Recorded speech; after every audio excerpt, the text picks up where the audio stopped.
Hey, I'd like to welcome you to another episode of Mission Matters. My name is Adam Torres, and if you'd like to apply to be a guest in the show, just head on over to missionmatters.com and click on Be Our Guest to apply. All right, so today is a special interview. We're bringing back Roy White onto the line. He's the CEO of Strategic Technical Solutions and Consulting. And I'm proud to say a newly minted author in our best-selling Business Leaders book series. So, hey, Roy, first off, just welcome back and congrats, man. You're a published author. Thank you. Thank you very much. Glad to be here, and thank you for having me. All right, Roy. So it's been a lot of fun working with you through this publishing journey. We've done interviews, we published a book together. I mean, a whole lot, that and a whole lot more, and excited to get more into the book, of course, and your contribution. And of course, we're going to talk about strategic technical solutions and consulting. But before we get into all of that, we'll start this episode the way that we start them all. You already know the drill, with our Mission Matters Minute. So, Roy, we at Mission Matters, we amplify stories for entrepreneurs, executives, and experts. That's our mission. Roy, what mission matters to you?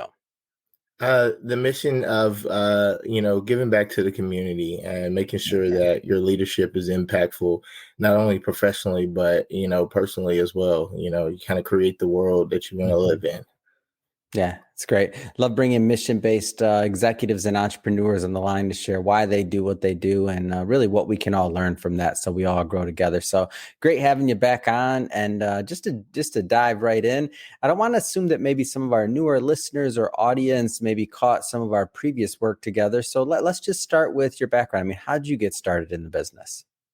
Previously after the military, I worked for a couple contracting companies and found myself, wanting to explore owning my own business, which, I had the opportunity to with my previous company, and really had that knack for leadership. And as I mentioned in the book about Chief Turner, I wanted to be, I wanted to ensure that my leadership was impactful on the people around me, like he did, the rest of us.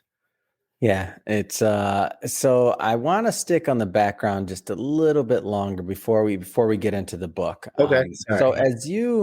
if we're kind of working your way up and going from military to entrepreneurship, I mean that transition period, like tell us a little bit more about that, because I know that there'll be some other veterans and individuals may be planning on exiting might be thinking of going that entrepreneurial route. Like, what kind of things would you tell them? Gather as much information as you can. I usually tell a lot of people to chew the meat and spit out the bones. There's a lot of stuff that people will tell you, that could be true, that, and do your own research. The more informative you are going into this, the more successful you can be. And I think that, being prepared as one of the things we're taught in the military is, the key to to executing the right plan. And I think that, as you start to transition, you kind of feel yourself, drifting away from that military life, into civilian life. And, the support factor, there's no safety net there, for you to do it. So, a lot of it is just stay the course, and be prepared and, ready to execute. Man, that sounds like a book title, by the way. Chew the meat and spit out the bone. No, I don't know. I'm like, that's a good one. So as you were kind of getting further along on this entrepreneur side of things, like I know that I know for myself, I'll speak for myself. I can look back and I can think of all kinds of things that I'm like, man, I should have thought of this, or I could have done this. And I in hindsight, hindsight's 2020, right? You look back and say something could have been done differently. But is there anything that, like, as you look back into your entrepreneur career, you're like, man, I would have tweaked that a little bit or changed that a bit? Like anything that you would have looked back and kind of changed a bit? Yeah, one of two things. One of the things is, I would have followed my gut a little more, Mhm. trusting myself, things like that. I think that some of the things that I, endured and uh have been through have, contributed to the fact of the matter that, I had the internal insecurities and things like that. And I think we all do as a leader, especially For when we sure. have a lot of pressure to make sure that things are right at home and at work. Mhm. The second part, if I may add, is, just ensure that, you keep yourself and don't lose it in the business is what I mean. And I mean, a lot of times, we get so involved that we forget about, the outside world and everything else in it and things like that. And, you can have a lot of casualties behind, that, and, hurt a lot of people and things of that nature in your blaze. You may be a public success and a private failure, but, you never do know that. And I mean, I've experienced all of those, and those are probably the most important things that I would tell anybody, or if I could go back and change anything, I would do. Yeah. Well, thank you for sharing that. And the reason I asked that question, by the way, is I know there's other entrepreneurs out there that are going through it, at different stages of their career. Some are already on the other side. Some are just starting. Some are in the middle of it. And your words are going to be like, I'm not the only one, right? Yeah, right. So and that's what I like plan to do. Our show is also a bit of an entrepreneur support group, right? No problem. So let's talk a little bit about the book. So your topic within the book, so core values strengthen your life and your business. A lot of different things that you could have written about. How do you want to start this? Like, why this? Well, I mean, I didn't understand what core values were until, I went in the military. But, you kind of go through things and you'd be like, oh, well, that's what that means. And, that's why I'm doing this, and, things like that. And, that, people along the way helped you and installed that, in you in one way or another, either through discipline, correction, or, just accountability. And, you never really recognize that until, later on down the road, and you have those aha moments or whatever. So I thought maybe, alerting people of those aha moments, and things like that, like, hey, message, the foot stomp or whatever you used to do when you had tests and things, they were trying to give you the answer. And, if you're prepared to, receive that type of constructive criticism or information, to make you a better person or to make you a better leader, I mean, it makes you, prepared to be, successful in life, especially if you're trying to, create the world that you want to live in, right? Yeah. And so in the book, you share a couple of stories. Maybe go into a little bit of the content and what you wrote and why. Yeah. Just, I went into, one of the stories that, primarily, like I said, I mentioned Chief Turner, which was, one of my first supervisors coming in the Air Force. You don't understand, like leadership until you directly been under it. And, prior to that, single family household, things like that with my grandmother and things of that nature. Yes, my father was in my life, but, it was one of those things where, you didn't really have a lot of that direction. And then to get under somebody that showed you, just admiration and love constantly, it made you feel like, even though you didn't feel like you could do it, you could do it.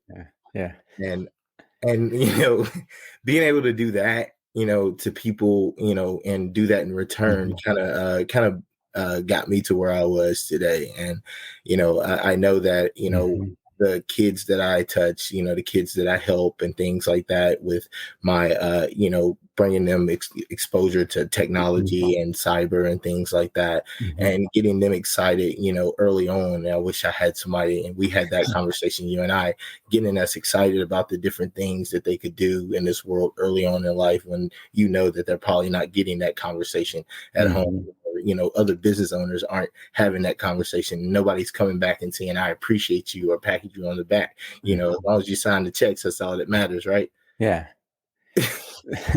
Totally. No, I totally get it. And I did want to bring that up because I think that your niche and your way of helping the community. Well, one of the things I like about it is that sometimes, we don't realize what we have to give back. So meaning you have this expertise in tech and this ability to introduce the youth to this whole field that maybe they didn't know was even available to them.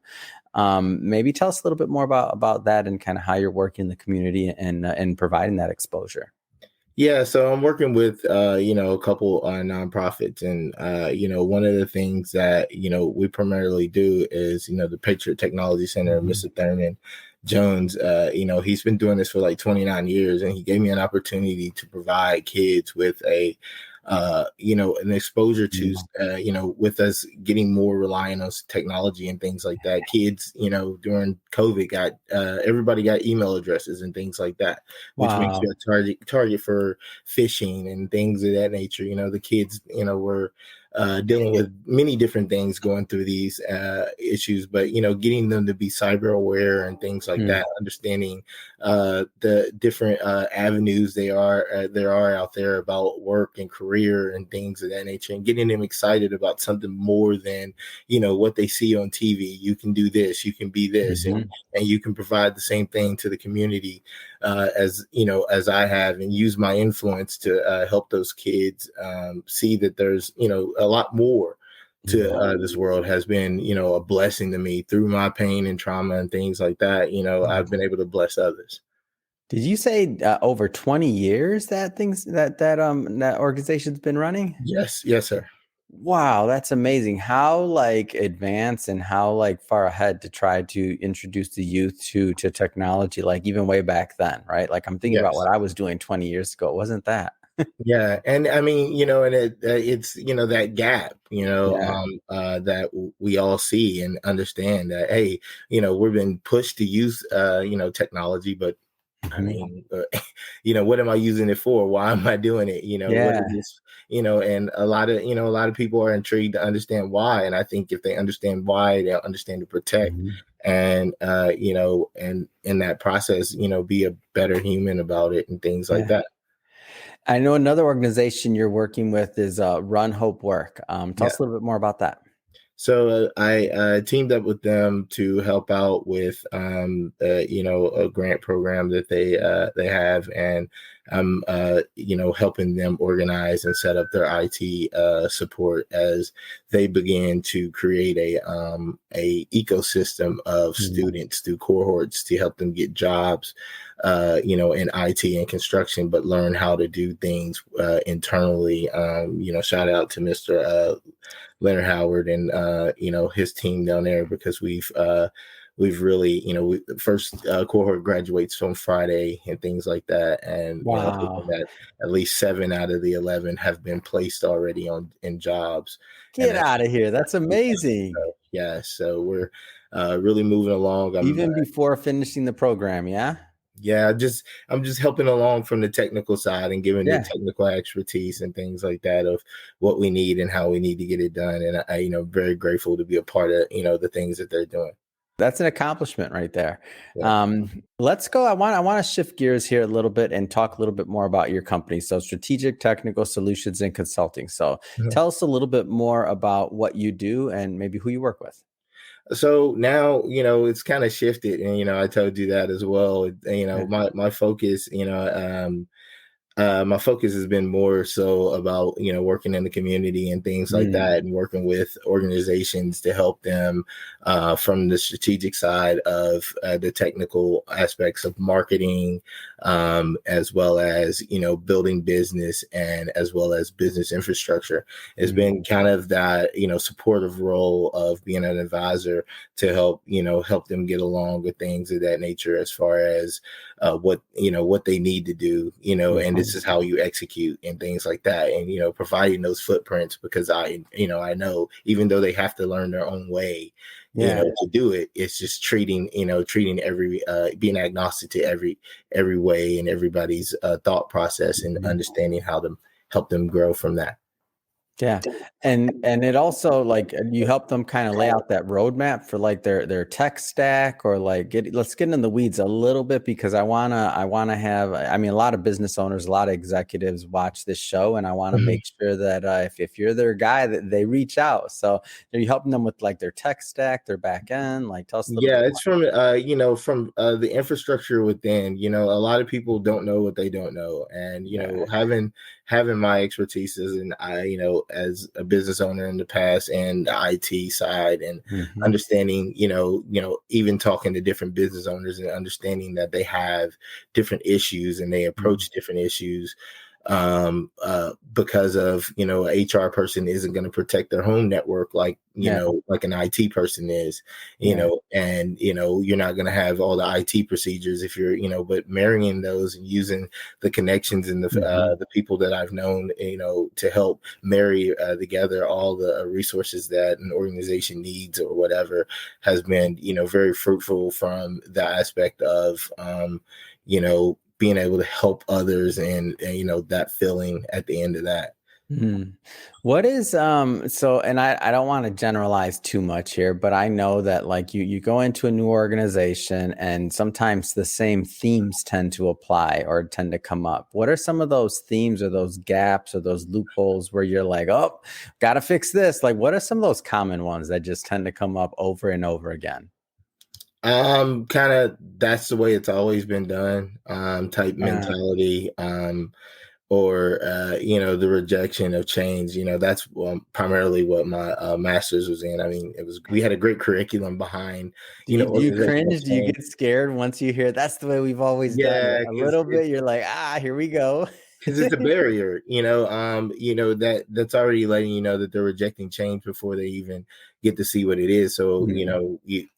you don't know what I'm going to change, but you're saying that you're rejecting the change, and it kind of builds a barrier automatically that that person isn't going to listen. You're already turned off at that point. Yeah. So I'm saying, so getting to that person is probably the last person that you're going to try to influence or change immediately.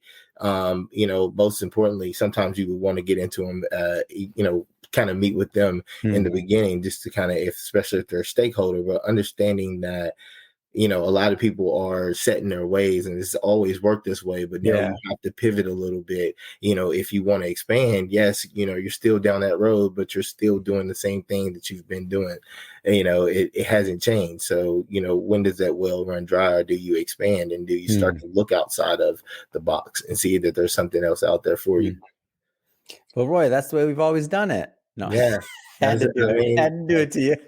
yes, that's like I said, that's probably the biggest barrier. Other than that, when people have, the true, a culture of true growth Mm. mindset and understanding that they want to progress, and the team wants to progress and do things efficiently, because yes, you're in a business, especially a small business, you have to choose to do less with more, do more with less, Yeah. and doing more with less, it means that a lot of people are going to get bogged down. There's going to be bottlenecks and things of that nature. But when you find efficient ways to work together and say, Mm. hey, I'm going to streamline this so that we can do this, and use technology to help the Mhm. business, operate. I mean, it's a win-win. Yeah, it's great. Well, Roy, I got one last question for you here today, actually, and that is, for your book. I want to circle back to the book. Okay. What do you hope that your readers kind of take away from this, like after they put the book down and they read your writing? What do you hope they get? Uh, you know, uh, the understanding that the journey and the endurance of the journey, you're going to learn things along the way, and you can't look at every lesson or blessing uh as Mm. something that may not be, it may not be that gratifying at that point. Yeah. But later on down the road, it may contribute to something else. And I Mm. didn't know that my grandfather, his business and his influence was going to lead to me having my own business. Yeah. I just inspired to want to do it. Or Chief Turner making me want to be a leader and a better leader because of the way he made me feel and things like that. Or my Mm. basketball coaches, or me pouring back into the community and things like that. I think that really contributes to who I am and how I see that a lot of people should want to see being a good human and continuing on to create the world that they want to live in. It's a great story, great success story, Roy. And again, it was great. I'm excited to continue promoting this book with you. We're just getting started on the promo. Mhm. If somebody, oh, by the way, I think I lied. So I got one more question. If somebody wants to connect with you or follow up, I mean, how do people reach out? Most importantly, LinkedIn, things like that. I kind of you got to screen. A lot of people do, come in and ask Yeah, for a the lot of this connection on stuff. LinkedIn always Yeah, works to me. Just yeah, put that you saw the submission matters. yes, absolutely. And I'll definitely reach out. And I thank you for your time, man. Definitely. Yeah. Awesome. Well, hey, again, appreciate you coming back on the show. And to the audience, as always, thank you for tuning in. Hope you got a lot of value out of this. Hope you learned a lot. I sure did. And if you did, and if this is the type of content that you like to explore, we bring on mission-based individuals and guests onto the show all the time. And we want to make sure you don't miss any episodes. So definitely hit that subscribe button. We have many more mission-based individuals coming up, and we don't want you to miss a thing. Roy, as always, it's been a blast, man. Thanks again for coming on. No problem. Thank you. Have a good one.